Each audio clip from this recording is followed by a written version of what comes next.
ప్రేమ 3 జన్మల నుంచి వస్తుంది ఆయన. 3 జన్మల కింది నుంచి ఏదైనా రుణబంధం ఉంటేనే ఈ జన్మలో ప్రేమికులు అవుతారు. ఎటువంటి ప్రేమికులు? ఏదో టైంపాస్ కోసం కలుసుకున్న వాళ్ళని ప్రేమికం అనే భాగంలోకి తీసుకోరు. అటువంటి ప్రేమను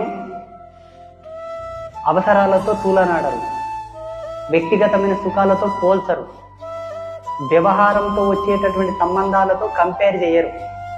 ప్రేమ ప్రేమనే. ప్రేమకు ఏది కూడా గొప్పది కాదు, ప్రేమనే గొప్పది. అట్లాంటప్పుడు ఫోన్ చేయలేదని కోప్పడడం, SMS చేయలేదని అడగడం, ఇవైతే ప్రేమలు కావు నాయన, ప్రేమలు కావు. అర్థమైందా? ప్రేమ ఎవరిదయ్యా ఈ జగతిలో అంటే శివపార్వతుల అసలైన ప్రేమ,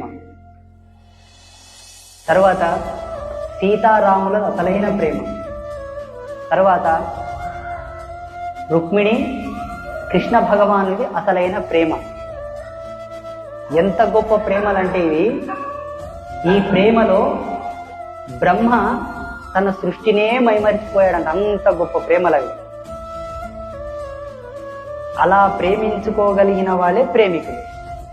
అలా కాకుండా ఇంకొక ప్రేమ ఉంది గురుదేవ అంటే అది నాకు సంబంధం లేదు, నాకు తెలియదు.